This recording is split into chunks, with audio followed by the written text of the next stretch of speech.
ધોરણ 9 પ્રકરણ કયું છે વિજ્ઞાનમાં? પહેલું. એનું આપણે શું જોઈશું આજે? સ્વાધ્યાય. ક્લિયર? સ્વાધ્યાયમાં પહેલો પ્રશ્ન આપણે જોઈએ. જો સૌથી પહેલા આપણા ધોરણ 9 પ્રકરણ 1 શું નામ છે? આપણી આસપાસના રહેલા દ્રવ્યો. એનું આપણે શું જોઈશું આજે? સ્વાધ્યાય. ક્લિયર છે? પહેલો પ્રશ્ન જોઈએ તો તમને ખબર છે કે તમને શું આપેલું છે? કેલ્વિન. કેલ્વિનનું શામાં ફેરવવાનું છે? સેલ્સિયસ એટલે શું? હા, સી. સેલ્સિયસ એટલે શું? સી એટલે કે ચિંટુ. આને પણ શામાં ફેરવવાનું છે? સેલ્સિયસ. આ જે સેલ્સિયસ છે એને લખાય કઈ રીતે? સી એટલે કે ચિંટુ. ચિંટુમાં ફેરવવાનું હોય તો ચિંટુ જોડે કે તોડે? તોડે. કેટલા તોડશે? 273 તોડશે એટલે કે બાદ થશે. તો જે સંખ્યા આપેલી છે એમાંથી આપણે કેટલા બાદ કરવાના? 273 બાદ કરીશું. જે સંખ્યા આપેલી છે એમાંથી આપણે કેટલા બાદ કરીશું? 273 બાદ કરીશું. 273 બાદ કરીશું. ચલો સૌથી પહેલી રકમ લખીએ આપણે. 293 કેલ્વિન. એને આપણે શામાં ફેરવવાના છે? સેલ્સિયસમાં ફેરવવાના છે. તો ઓબ્વિયસલી વસ્તુ છે કે આપણે કેટલા બાદ કરીશું? 273 બાદ કરીશું. બાદ બાકી કરો. કેટલા આવશે? Very good. કેટલા આવશે તમારા? 20 જવાબ આવે. તમારે શું લખવાનું? 20 સેલ્સિયસ. પહેલાનો જવાબ શું આવ્યો? 20 સેલ્સિયસ. આવડ્યું કે ના આવડ્યું? ફરી સી ને શું બોલાય? આ ચિંટુ નહીં, સેલ્સિયસ. ચિંટુ ચિંટુ મંડ્યા છે. સી ને શું બોલાય? સેલ્સિયસ. સી ને શું બોલાય? કે ને શું બોલાય? કેલ્વિન. કે ને શું બોલાય? કેલ્વિન. ના યાદ રહે તો હું અહીંયા લખી જ દઉં છું. કે ને શું બોલાય? કેલ્વિન. અને સી ને શું બોલીશું?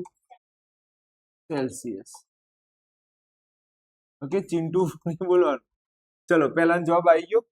ચલો બીજાનો જવાબ જોઈએ. બીજામાં કેટલા લખ્યા છે? 470 કેલ્વિન. એને શામાં ફેરવવાનું છે? સેલ્સિયસમાં. કેટલા બાદ કરીશું? 273 બાદ કરીશું. ચલો 470 એમાંથી માઇનસ શું કરીશું? 273. ચલો અહીંયા શું લઈશું? 10. અહીંયા કેટલા થાય? 16. અહીંયા કેટલા થાય? 3. 10 માંથી 3 જાય 7. 10 માંથી 3 જાય તો 7. 16 માંથી 7 જાય તો 9. અને અહીંયા જવાબ શું આવે છે? 157 સેલ્સિયસ. જોઈ લેજો 16 માંથી 7 જાય તો કેટલા રહે? 7. 1 2 3 4 5 6 7 8 9. ઓકે, તો આ જવાબ ખબર પડી કે ના પડી? ઓકે, જોઈ લો. પહેલાનો જવાબ 20 દેખાય છે? ક્યાંથી દેખાય? તમે લખેલું છે આમ દેખાઈ ગયું. કમ્પ્લીટ ખબર પડી ગઈ. આ જવાબ કમ્પ્લીટ ખબર પડી ગઈ. ઓકે, હવે જોઈએ કે રિયલમાં જવાબ શું આવે છે. રિયલમાં જવાબ તમે જોઈ લેજો. પહેલાનું કેટલું આવ્યું? 20. બીજાનું કેટલું આવ્યું? જે આપણે જવાબ લાયા એ બધું કેવા છે? સાચા છે. ખબર પડી ગઈ કમ્પ્લીટ. ઓકે, સેલ્સિયસમાં જવા માટે કેટલા બાદ કરવાના? 273. ઓકે, હવે આગળ જોઈએ. બીજો પ્રશ્ન. પહેલો પ્રશ્ન ખબર પડી ગઈ. કાલના ટેસ્ટમાં 100% આવશે. બીજો પ્રશ્ન. સેલ્સિયસને શામાં ફેરવવાનું છે? કેલ્વિનમાં ફેરવવાનું છે. ચલો આપણે છેક ખૂણા બાજુ દોરીએ એટલે આપણને આ બાજુથી દેખાવા પડે. કેટલા છે પહેલામાં? 25 સેલ્સિયસ. શામાં ફેરવવાના છે? કેલ્વિનમાં. ઓકે, કુલદીપ સર જોડવાનું કામ કરે કે તોડવાનું કામ કરે? જોડવાનું. કેટલું જોડીશું? 273 જોડીશું. ચલો જોડો. 6 7 8. કેટલો જવાબ આવ્યો? કેલ્વિન. આવડી ગયું? કમ્પ્લીટ ખબર પડી? આ બાજુ કેમ લખીએ છીએ? આ બાજુ આપણે પછી જવાબ જોઈશું સાચો છે કે નહીં. ચલો બીજી રકમ બોલો. 373 સેલ્સિયસ. આપણે શામાં ફેરવવાના છે? હા, તો કેટલા ઉમેરીશું? હા, 273 ઉમેરીશું. ચલો ઉમેરીએ. કેટલા થાય? 6 4 646. ખબર પડી ગઈ. હવે આપણે જવાબ જોઈ લઈએ. અહીંયા બેઠા જવાબ દેખાય છે કમ્પ્લીટ? ખબર પડે છે કે નહીં? પહેલું હતું શું હતું? સેલ્સિયસ, એટલે કે ચિંટુ. સેલ્સિયસ એટલે શું? ચિંટુ. જોડવાનું કામ કરે કે તોડવાનું? તોડવાનું. ખબર પડી ગઈ? પછી બીજો પ્રશ્ન કયો આવ્યો? કેલ્વિનમાં ફેરવો. કેલ્વિન એટલે કે એટલે કુલદીપ સર જોડવાનું કે તોડવાનું? Very good. ઓકે, તો આવડી ગયું હશે. આગળ જઈએ. પ્રશ્ન નંબર 3 આઈએમપી પ્રશ્ન છે, ખાસ તૈયાર કરવાનું છે. નેપ્થેલિનની ગોળી એટલે કે ડામરની ગોળી સમય જતા ઘન અવશેષમાંથી સીધું સામા ઘન અવશેષને છોડ્યા વિના સીધું અદ્રશ્ય થઈ જાય છે. એટલે કે જે ગોળી હતી એ પહેલા ઘન અવશેષમાંથી સીધું શું બની ગઈ? અદ્રશ્ય. કપૂરની ગોળીની વાત ચાલે છે, એટલે વ્હાઈટ કલરની આવે છે ને, એ ઘનમાંથી સીધું શું થઈ ગઈ? એટલે ઘનમાંથી સીધું શું બની ગયું? તો ઘનમાંથી વાયુ બને એને શું બોલાય? હા, ઉધ્વપાતન. ઘનમાંથી સીધું વાયુ બની જાય એને શું બોલાય? ઉધ્વપાતન. બસ આટલો જવાબ યાદ રાખવાનો હતો. તો એમાં શું થયું હશે તમારો જવાબ? શું આવે આમાં? કેમ આવું થયું? કારણ કે નેપ્થેલિન ગોળી શું થઈ ગઈ? ઉધ્વપાતન થવાથી તે ઘનમાંથી સીધી શું બની ગઈ? વાયુમાં રૂપાંતર. શું યાદ રાખવાનું હતું? ફક્ત ઉધ્વપાતન જ. જવાબ કેટલો હતો? એક શબ્દનો જવાબ આપો કે ઘનમાંથી સીધું શું બની ગયું? તો કેમ ઉધ્વપાતન? આટલું જ એક જવાબ લખ્યો તો પૂરેપૂરામાં ખબર પડી ગયા. ઉધ્વપાતન. બીજો પ્રશ્ન, આપણે અત્તરની સુગંધ ઘણા લાંબા અંતર સુધી આવે છે. કેમ અત્તરની સુગંધ ઘણા લાંબા સુધી આવે છે? એનો જવાબ તમારે આપવાનો છે. ઓકે, તો આમાં જવાબ ખબર પડી કે એક જ હતો?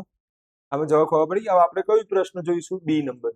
પ્રશ્ન શું કહે છે? અત્તરની સુગંધ ઘણા લાંબા અંતર સુધી કેમ આવે છે?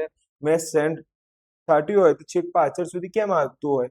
તેનો જવાબ જોઈએ. અત્તર કેવું પ્રવાહીશીલ છે? બાષ્પશીલ પ્રવાહી છે. અત્તર કેવું છે? સર મને ખબર ના પડી બાષ્પશીલ પ્રવાહી એટલે શું, એ સમજાવો મને. બાષ્પશીલ એટલે શું? જો અત્તર છે, પેટ્રોલ છે, આ બધાને તમે હાથ ઉપર મૂકજો, ઉડી જશે. પેટ્રોલ હોય, અત્તર હોય, તમે જોજો એડ જોઈ છે અત્તરની, પેલું કે તારા પરફ્યુમમાં ગેસ છે એવું કહેતું હોય. આવી એડો આવે છે ઘણી બધી. આપણે એડમાં નથી પડતા, પણ જસ્ટ કહું છું કે અત્તર હોય કે પેટ્રોલ હોય, હાથ ઉપર મૂકશો તો એવું બની જશે વાયુ. સીધું શું બની જશે? વાયુ. એટલે સમજો પ્રવાહી શું બની ગયું? પ્રવાહી શું બની ગયું? વાયુ. તો શું કહેવાય? બાષ્પીભવન બોલાય. ઉત્કલન તો થાય જ ના, ગરમ તો કર્યું જ નહીં. ઉત્કલન એટલે ગરમ કરવું. 100 સેલ્સિયસ છે એ તો ખબર છે. ઉત્કલન એટલે શું? ગરમ કરવું. ઉત્કલન કર્યું, ગરમ કર્યું તમે હથેળીને, સીધું ઉડી ગયું. તો સીધું ઉડી જાય તો શું બોલાય? હા, આપણે કેમ બાષ્પીભવન બોલ્યા? કોણ કહેશે? પ્રવાહીનું સીધું શામાં રૂપાંતર થઈ ગયું? એટલે કયો શબ્દ વાપર્યા? અને જો પેટ્રોલ ઘન હોત તો? હા, ઉધ્વપાતન બોલા. હાલ તો જોઈ ગયા, પેટ્રોલ ઘન હોત, ઘન, અને સીધું વાયુ બની ગયું હોત તો શું બોલાય? ઉધ્વપાતન બોલે. તો પણ પેટ્રોલ તો છે શું? પ્રવાહી. એનું શામાં રૂપાંતર થાય છે? એટલે શું બોલીશું? બાષ્પીભવન. તો આપણે સૌથી પહેલા લખીશું કે અત્તર એ શું છે? બાષ્પશીલ પ્રવાહી છે. બાષ્પશીલ પ્રવાહી ખબર પડી ગઈ? બાષ્પમાં રૂપાંતર થઈ જાય છે. એટલે હવે આથી તેનું ઓરડાના તાપમાને વાયુ અવસ્થામાં રૂપાંતર થાય છે. એટલે કે ઓરડાનું જે તાપમાન હોય એ તાપમાનને જો હું અત્તર ન રાખું તે કઈ અવસ્થામાં આવી જશે? વાયુ અવસ્થામાં આવી જાય છે. ચલો આ બે લાઈન ખબર પડી? સર એક વાત કહું? હા બોલો ને. મને આ બાષ્પશીલ પ્રવાહી યાદ ના રહ્યું તો કઈ નહીં, તમે શું લખીને આવો? શું લખીને આવો? હા, તો અત્તરનું શું થઈ જાય છે? બાષ્પી. તો એ ચાલે. તમને આ શબ્દ યાદ ના રહેશે, આવું તો યાદ ના રહે. મને આ યાદ રહે, બાષ્પીભવન યાદ રહે. કઈ નહીં, અત્તરનું શું થાય છે? બાષ્પીભવન થાય છે. એટલે કે ઓરડાના તાપમાને શામાં ફેરવાઈ ગયું? એટલે એ થયું ને, વાયુ અવસ્થામાં ફેરવાઈ ગયું. વાયુના ઘટક કણો, ઓકે, ઘટક કણો હવામાં ઝડપથી પ્રસરણ થાય છે. હવામાં પ્રસરણ કેવું થાય છે? ઝડપથી થાય છે. વાયુના અણુઓ ગતિ ઉર્જા કેવી હોય છે? વધુ હોય છે, તેથી તે લાંબા અંતર સુધી જાય છે. તો આમ જોવા જઈએ તો કેટલા વાક્યો આવ્યા? ટોટલ 4 શબ્દો લખવા પડે આમાં. કેટલા? અને નેપ્થેલીન ગોળીમાં કેટલા લખવા પડે? ઉધ્વપાતન. આમાં કેટલા લખવા પડતા હતા? પહેલા પ્રશ્ન 1 ઉધ્વપાતન. આમાં કેટલા લખવા પડે? 4. પહેલું વાક્ય કયું? કે બાષ્પીભવન થાય છે. શું થાય છે? એટલે કે અત્તર છે કઈ અવસ્થામાં આવી ગયું? વાયુ અવસ્થામાં શું થઈ જાય છે? રૂપાંતરણ થઈ જાય છે. ઓકે. અને વાયુ છે, વાયુ એનું પ્રસરણ કેવું થાય? ઝડપી હોય. પ્રસરણ કેવું હોય? ઝડપી હોય. અને એની ગતિ ઉર્જા કેવી હોય? હા, ગતિ ઉર્જા કેવી હોય? વધુ. બસ આ 4 શબ્દ લખો. પેલામાં કેટલા શબ્દો હતા ઉપરવાળા? એક જ. શું? ઉધ્વપાતન. અને નીચેવાળામાં કેટલા શબ્દો આવ્યા? 4. પહેલું કયું? બાષ્પીભવન. બીજું કયું? વાયુ અવસ્થામાં રૂપાંતર. ત્રીજું કયું? વાયુનું પ્રસરણ ઝડપી થાય. ઓકે. અને ચોથું કયું? ગતિ ઉર્જા. આ ખબર પડે છે આ વસ્તુ? તમને દેખાય છે? જો સર, આ પહેલો મુદ્દો સાહેબ, આ બીજો મુદ્દો સાહેબે કીધું, આ ત્રીજો મુદ્દો સાહેબે કીધું, આ છે ને 4 મુદ્દા. ખબર પડી કે નહીં? આમાં કેટલા? અત્તર વાળામાં કેટલા મુદ્દા લખવાના? 4. અને જ્યાં પેલા નેપ્થેલીન ગોળીમાં કેટલા લખવાના? ઉધ્વપાતન. એક જ. કમ્પ્લીટ ખબર પડી ગઈ? 100%. આગળ જવા દો. મસ્ત પ્રશ્ન છે. શબ્દ કપાઈ ગયું છે, લખ્યું છે આકર્ષણ બળ. તમે જ કહેજો, મારે બોલવાની જરૂર નથી. આકર્ષણ બળ સૌથી વધારે હેમ હોય? આકર્ષણ કણો કણો વચ્ચે આકર્ષણ જોડતા. Very good. દિવાલ. તો બોલો, આમાંથી દિવાલ કોણ છે? જો, પાણી, ખાંડ, ઓક્સિજન. બોલો શું જવાબ આવે? આકર્ષણ બળ સૌથી વધારે એમ જ. યોગ્ય ક્રમમાં ખાંડમાં આકર્ષણ કેવું હોય? વધારે હોય ને. ઓકે. તો પહેલો શું લખું? ખાંડ. ચલો, પછી શું લખું? પાણી. પછી શું લખું? પછી શું લખાય? ઓક્સિજન.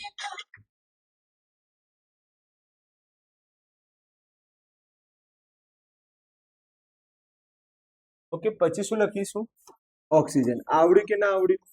કોઈ ભારે હતું? ના ખબર પડી હોય તો મમ્મી પપ્પાના સોગન પૂછી લો હાલ જ. ના ખબર પડી તો પૂછી લો હાલ જ.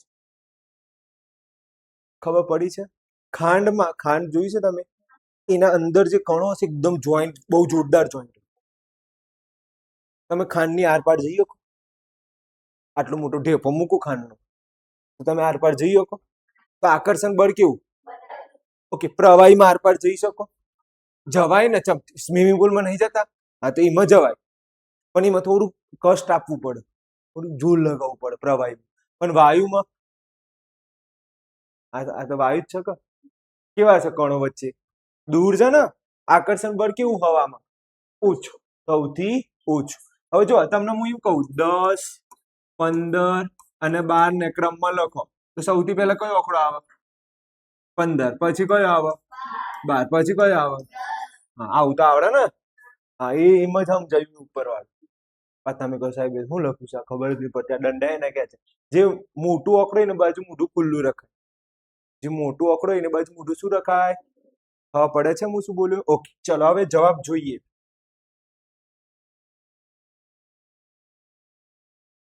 જવાબ આવી જાય.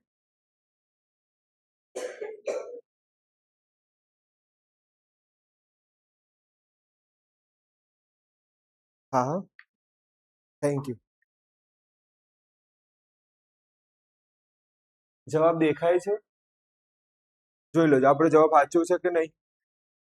ક્લિયર છે? આગળ જવા દો. ઓકે. આ તો એકદમ સહેલું છે ને. ક્યાં ગયું?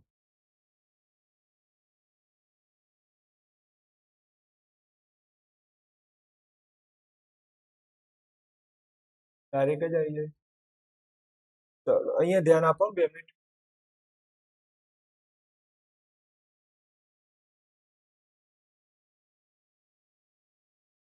બે જ મિનિટ આપજો મને, હું આ થોડુંક સેટ કરું.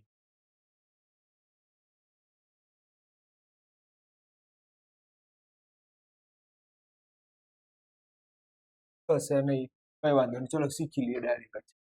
ચલો ધ્યાન આપી દો, જવાબ ડાયરેક્ટ જ આવી ગયો છે, પણ તમને આવડે છે.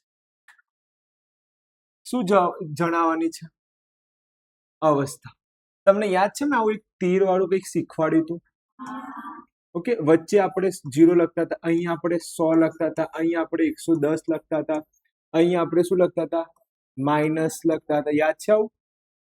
ઓકે, હવે ધ્યાન આપજો. અહીંયા મેં તમને યાદ હોય ને ત્યારે એક વસ્તુ આમાં બોલ્યો હતું કે જો 0 થી 100 ની વચ્ચે હોય ને તો શું બોલાય? ખૂબ સરસ, 0 થી 100 ની વચ્ચે શું બોલાય? પ્રવાહી હોય. Very good. હવે મને એમ કહો, 100 થી વધારે હોય તો શું હોય? 100 થી વધારે, ફક્ત 100 થી વધારે શું હોય? વાયુ. ચલો, 0 થી ઓછા હોય તો ઘન હોય. વેરી ગુડ, આટલું તો તમને આવડે છે. હજી એક રહી ગયું, બે વસ્તુ હજી રહે છે. શું કોણ કહેશે? જો 0 હોય, શું બોલું છું? તો કઈ અવસ્થા આવે? ઘન અને પ્રવાહી. અને જો 100 હોય તો પ્રવાહી અને, ચલો આટલું આવડી ગયું, 100% ખબર પડી છે. હવે મેં અહીંયા કેટલા લખ્યા છે? હવે મને કહો 25 કોની વચ્ચે આવે? એટલે બોલો, કોની વચ્ચે હોય? 0 અને 100 ની વચ્ચે કોણ આવે? પ્રવાહી ની 25 આવે. 0 અને 100 ની વચ્ચે કોણ આવે? 25 આવે. 25 આવે તો શું બોલાય? હા, તો આપણે અહીંયા શું લખીશું? પ્રવાહી. ચલો, એક 0 છે, ફક્ત 0, તો શું આવે? ઘન અને પ્રવાહી. ખબર પડી ગઈ? બંને લખવાનું. ચલો, 100 હોય તો પ્રવાહી અને વાયુ. નીચેના જવાબ જોઈ લેજો. નીચેના જવાબ જોઈ લેજો. સાચા છે ને? આ ચલાયેલું છે, આપણે નીચે જોવાની જરૂર નથી પડી. ખબર પડી ગઈ? આગળ જવા દો. ઓકે, કાલે ટેસ્ટમાં આ પ્રશ્ન આવશે, ખાસ કરજો. કાલે ટેસ્ટમાં આ પ્રશ્ન હશે. ચલો, હવે મને એમ કહો, પ્રશ્ન શું કહેવા માંગે છે? પાણી ઓરડાના તાપમાને પ્રવાહી છે. નીચે રાખ. પાણી છે, પાણી ઓરડાનું તાપમાન, એટલે અત્યારે જે તાપમાન છે ને, કયું તાપમાન કહેવાય? ઓરડાનું તાપમાન. ઓરડાના તાપમાને પાણી શું છે? પ્રવાહી છે. ઓકે, પણ હું જમ્મુ કાશ્મીરમાં જતો રહું તો ઓરડાના તાપમાને પાણી શું હોય જાય? બરફ ના થઈ જાય? સમજો તો હું કહેવા માંગુ છું? જમ્મુ કાશ્મીરનું ઓરડાનું તાપમાન કેવું હોય? ઠંડુ હોય, માઇનસમાં હોય. તો ત્યાં આગળ પાણીનું કેવું હશે? ઘન હશે ને. પણ આપણે જમ્મુ કાશ્મીર પહોંચવાનું નથી, આપણે ઘર વાળું રાખવાનું. તો ઓરડાનું તાપમાન એટલે હાલનું તાપમાન. પાણી કેવું છે? પ્રવાહી છે. આ તમારે સમજાવવાનું છે. કેમ આવું થયું? ચલો જોઈએ.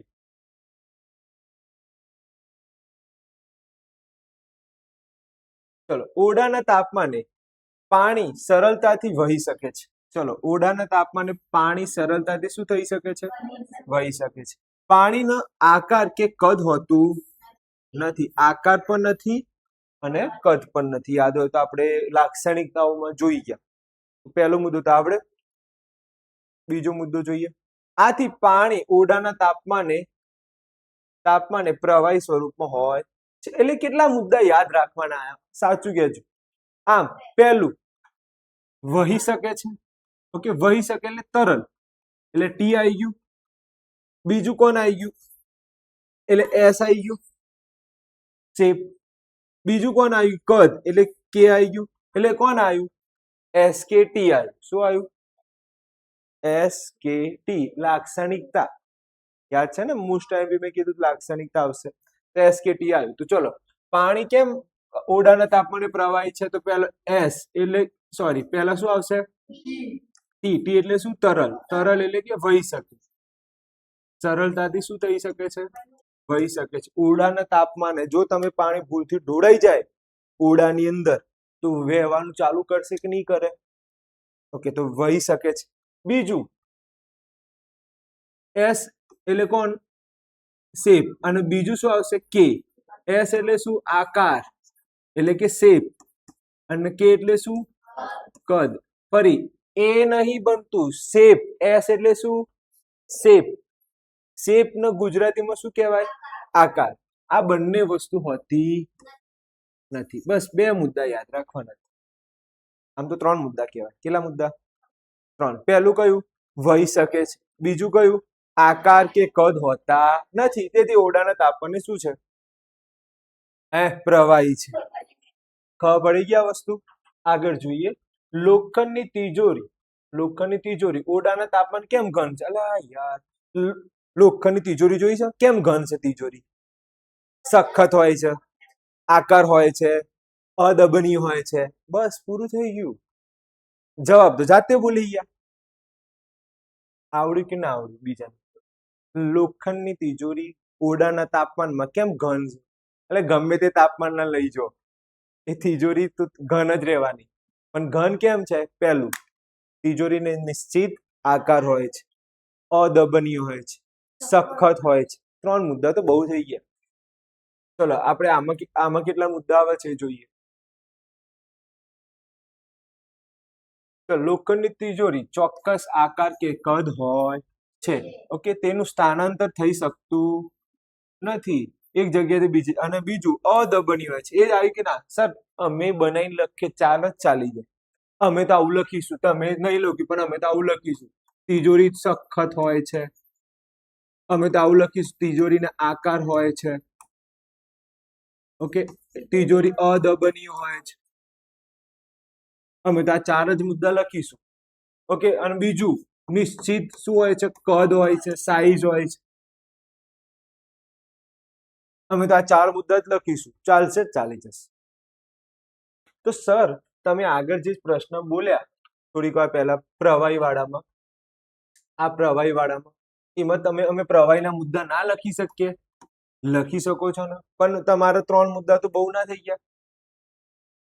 સમજો છો કે નહીં? સર તો આમાં અમે આવું ના લખી શકીએ, એ તરી શકતું નથી, વહી શકતું. અલ્યા પણ આમ લખવું હોય તો પછી આ તો નિબંધ લખાય. લખવું હોય તો આમ તો નિબંધ લખાઈ જાય. તો હા પડે છે. 4 મુદ્દા યાદ રહી જશે. ઓકે, વહી શકતું નહીં સાહેબ, આ બધા મુદ્દા લખી ભરી પત્તા ભરવાનું. કયો વાંધો નહીં, ભરવાના. સાચું જ લખો છો, ખોટું ગપ્પું મારો છો. આવડી ગયા? ચાલુ જ છે ને પ્રશ્નો? કોઈ ભારે લાગે અત્યાર સુધીમાં? ઓકે, હા મસ્ત પ્રશ્ન છે. 273 કેલ્વિન બરફ તે જ તાપમાને પાણી કરતા વધુ ઠંડક ઉત્પન્ન કરે છે. એટલે એમ કહે છે 273 ના સેલ્સિયસમાં ફેરવો, કેટલું સેલ્સિયસ થાય? થાય કે ના થાય? હા કે ના? મને એટલું કહો. જવાબ કહો મને તમે ફરીથી. 273 કેલ્વિન અમે સેલ્સિયસમાં ફેરવો તો કેટલું સેલ્સિયસ થાય? હા કે ખબર છે ને? અમને એમ કહો 0 સેલ્સિયસમાં શું મળે? કઈ અવસ્થા હોય? ઘન પણ હોય. હા, હવે સમજો. ઘન એટલે કે બરફ, અને પ્રવાહી એટલે કોણ? પાણી. જો પ્રશ્ન નહીં ખબર પડે, ચેલેન્જ આપું છું. પ્રશ્ન જ ખબર નહીં પડે, જવાબ તો પછી વાત.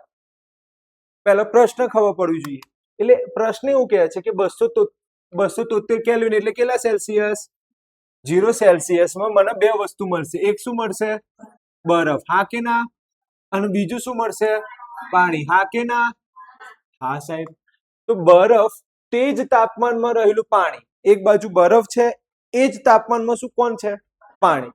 રહેલું પાણી કરતા વધુ ઠંડક ઉત્પન્ન કરે છે. બરફ વધુ ઠંડક આપે છે. કેમ આવું?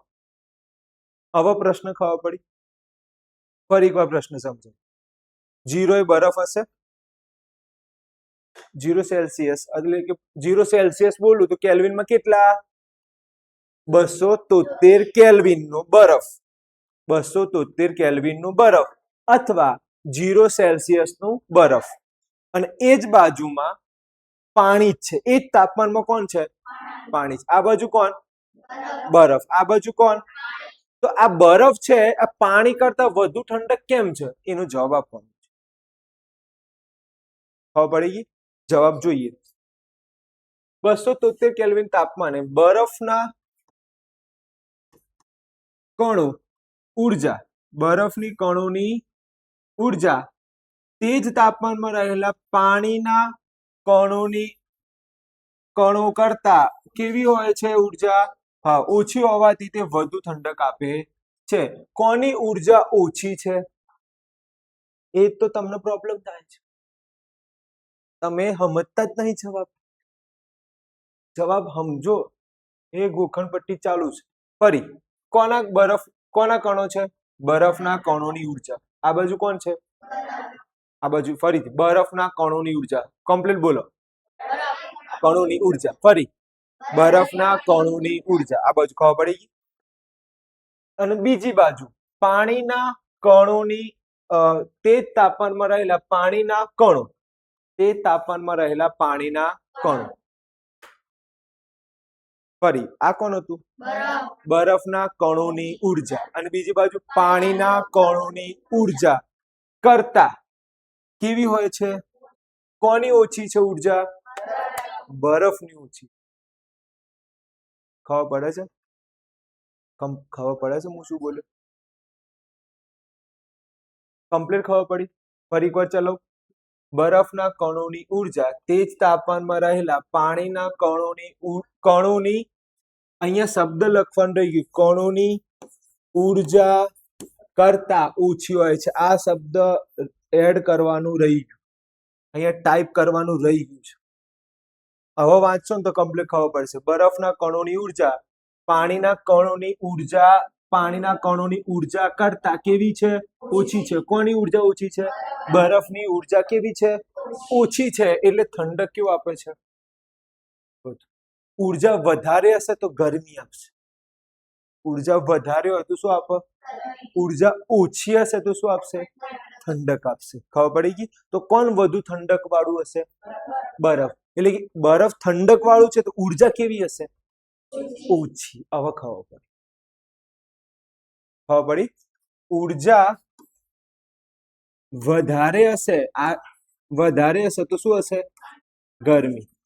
ઉર્જા ઓછી હશે તો શું હશે? ઠંડક. હવે ખબર પડી ગઈ? કમ્પ્લીટ. કોની ઉર્જા ઓછી છે? બરફની ઉર્જા કેવી છે? ઓછી છે બેન. ખબર પડી? બોલો કોની ઓછી છે ઉર્જા? કોના ઠંડકની? બરફની કે પાણીની? સાચું છે, બરફની ઓછી છે. વાત સાચી છે ને એની? સાચું બોલીએ. ધ્યાન આપ અહીંયા. ચલો આગળ જઈએ. પ્રશ્નમાં આગળ જઈએ. 5 મિનિટ બેસું. તાર ધ્યાન નહીં એટલે કહું છું. ઊંઘ નહીં મળી લાગે છે. સાચું એટલે થોડું લાગ્યું મને. મારું બીજું મોસ્ટ આઈએમપી પ્રશ્ન, મારો ફેવરેટ. મારા ફેવરેટ પ્રશ્નો છે. એક, બરફ અને પાણીમાં વધુ ઠંડક વાળું કોણ હોય છે? કેમ? ઉર્જા કેવી હોય છે? કણોની ઉર્જા ઓછી હોય છે એટલે ઠંડક વધારે. આ મસ્ત છે. ઉકળતું પાણી. એક બાજુ શું છે? સમજો. ઉકળતું અને એક બાજુ શું છે? આ બંનેમાંથી શામાં દજાડવાની ક્ષમતા વધુ છે? કોણ વધારે દજાડે? વરાળ વધારે દજાડે કે ઉકળતું પાણી? એ વધારે દજાડે. વરાળ. ફરી પ્રશ્ન સમજીએ. એક બાજુ કોણ છે? ઉકળતું પાણી. એક બાજુ કોણ છે? આ બંનેમાં શામાં વધારે દજાય? ઓકે, જવાબ આવે વરાળ. ઉર્જા એની વધારે છે. વરાળની ઉર્જા કેવી છે? વધારે છે એટલે દજાય વધારે. સમજ્યા? પેલું ઠંડક વાળામાં ઉર્જા ઓછી હતી એટલે ઠંડક વધારે. આમાં દજાડવાની ક્ષમતા કોની વધારે છે? વરાળની. કેમ કે એની ઉર્જા કેવી છે? વધારે છે. તો જોઈ લઈએ. ઉકળતું પાણી અને વરાળ પૈકી દજાડવાની ક્ષમતા શામાં વધારે છે? વરાળમાં વધુ છે. કેમ? કારણ લખજો. કારણ કે વરાળના કણોની ઉર્જા કેવી છે? વધારે છે. એટલે દજાય. અને લખવામાં ટાઈમ આપે. આ રેકોર્ડ થઈ રહ્યું છે, તમને રેકોર્ડિંગ મળશે. અત્યારે ભણો બસ. કેમ દજાયું વધારે? કણોની ઉર્જા કેવી છે એટલે દજાઈ ગયું. કેમ? ઠંડક વધારે છે. એની ઉર્જા કેવી છે? ઓછી એટલે ઠંડક વધારે છે. હું એમ પૂછું, બરફ અને ઠંડુ પાણી સૌથી વધારે ઠંડક શામાં હશે? બરફ. કેમ? કણોની ઉર્જા કેવી છે? ચલો, પાણી, ઉકળતું પાણી અને વરાળ શામાં દજાય? વરાળ. કેમ? કણોની ઉર્જા વધારે છે. હવે પડી ગઈ. મારા ફેવરેટ પ્રશ્નો છે. કયું કયું? 8મા નંબરનું અને 7મા નંબરનું. ક્લિયર? ચલો, લગભગ હવે બે છેલ્લો પ્રશ્ન આયા. સ્વાધ્યાય પૂરું. છેલ્લો પ્રશ્ન સ્વાધ્યાય. સ્વાધ્યાય નામ આપવાના છે. આ કાલના પેપરમાં 100% આવશે. ABCD ના નામ આપવાના છે. શું નામ આપવાના છે? ABCD ના બધાના નામ આપવાના છે. તો ધ્યાન આપજો, ધ્યાન આપજો, ધ્યાન આપજો, ધ્યાન આપજો.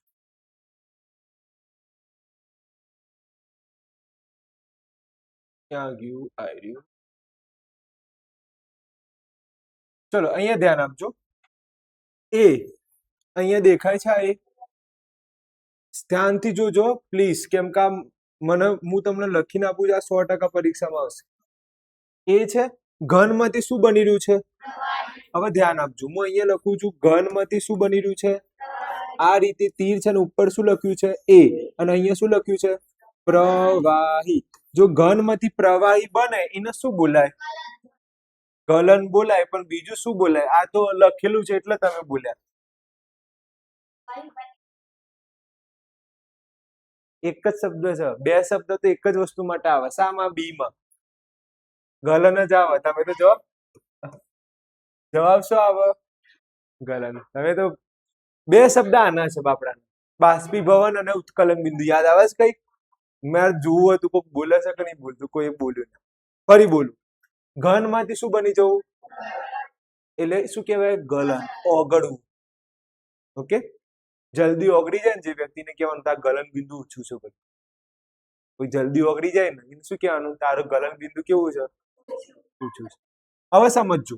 હવે પ્રવાહીમાંથી શું બનવું છે? વાયુ. તો શું બોલાય? પહેલું શું બોલાય? બાષ્પીભવન. અને જો યાદ ના રહે તો શું લખજો? ઉત્કલન બિંદુ. મને એમ કહો, કોનું એક પ્રશ્ન પૂછું, જોઈએ તમારામાંથી હોશિયાર કોણ. બાષ્પીભવનનું તાપમાન અને ઉત્કલન બિંદુનું તાપમાન, કોનું તાપમાન વધારે હશે? ખૂબ સરસ. જેને આ ખબર પડી ગઈ ને, આનું તાપમાન વધારે છે. કેટલા સેલ્સિયસ? 100. આના ઓછું સેલ્સિયસ. એટલે જે જલ્દી ઓગળી જાય ને, જેનું તાપમાન ઓછું હોય ને એ લખાય. અને જો કદાચ યાદ ના રહે ને તો શું લખજો? ઉત્કલન બિંદુ. પણ પહેલું કયું આપવાનું? આ તમને યાદ છે 100 સેલ્સિયસ કેમ છે? આગળના વિડીયોમાં મેં સમજાવ્યું છે. અત્યારે વધારે ડિટેલમાં ચર્ચા નથી કરતો. ડન. ચલો, આટલું આવડી ગયું. અહીંયા શું લખ્યું છે આ લોકોએ? બી. એ નું નામ આવડી ગયું. બી નું નામ આવડી ગયું. 100%. ચલો આગળ જઈએ. હવે શું લખવાનું? ઊંધું. ચલો, વાયુથી પ્રવાહી બને. શું બોલાય? વાયુથી પ્રવાહી. શું બોલાય? સંઘનન. જોઈ લો શું બનશે? તો સી નું નામ શું? સંઘનન. હવે પ્રવાહીથી ઘન બને તો ઠારણ અથવા ઘનીકરણ. આનું નામ શું હતું? ડી. હવે પડી ગયા વસ્તુ. આટલામાં આવડી ગયું. ફરી ઘનમાંથી પ્રવાહી બને એને શું કહેવાય? પ્રવાહીમાંથી વાયુ બને ને ઊંધું. વાયુનું પ્રવાહી સંઘન. પ્રવાહીનું ઘન ઠારણ. આવડી ગયું. ચલો, હવે છેલ્લું આયા. છેલ્લું હવે નામ આપી દો એટલે તમારે પૂરું થઈ જાય ચેપ્ટર. આનું નામ છે લગભગ ઈ અને આનું નામ છે લગભગ એફ. ચલો, ઘનમાંથી વાયુ બનવું. ઘનમાંથી શું બનવું? તો શું બોલાય? ઉદ્દગપાતન. અને વાયુમાંથી શું બનવું? વાયુમાંથી શું? તો શું બોલાય? નિક્ષેપણ. હવે પડી ગઈ 100%. હું તમને અત્યારે આ વિડીયોમાં જ મોસ્ટ આઈએમપી પ્રશ્નો આપી દઉં છું, જે પરીક્ષામાં પહેલી પરીક્ષામાં 100% આવશે. શું બોલ્યા સર? પહેલી પરીક્ષામાં 100% આવશે. એક તો સ્વાધ્યાયના પ્રશ્નો ભારે હતા કે સહેલા હતા? સાચું કહેજો. આવડી જાય કે ના આવડી જાય? ઓકે. બીજું મોસ્ટ આઈએમપી છે દ્રવ્યની લાક્ષણિકતા, જે 100% આવશે પરીક્ષામાં. દ્રવ્યની લાક્ષણિકતા. ઓકે, ત્રીજા નંબરનું મોસ્ટ આઈએમપી. આમાં યાદ છે ટ્રીક શું હતી? બોલો શું હતી ટ્રીક? કેડી ગા ગા ગા. ચલો પછી યાદ છે ઘન, પ્રવાહી અને વાયુની શું લાક્ષણિકતા. ઓકે, આમાં ટ્રીક શું હતી? એસએસ પછી પીટી નું લેક્ચર, આ લેક્ચર કુલદીપ સર. ડન છે. પછી બીજું મોસ્ટ આઈએમપી છે કે કેલ્વિન નું સામાં ફેરવવું સેલ્સિયસમાં. આ 100% પરીક્ષામાં આવશે. 5મા નંબરનું સેલ્સિયસ નું સામાં ફેરવવું કેલ્વિનમાં ફેરવવું. આ પણ મોસ્ટ આઈએમપી છે, આ 100% આવશે. પછી મોસ્ટ આઈએમપી કહું છું ગલનની વ્યાખ્યા.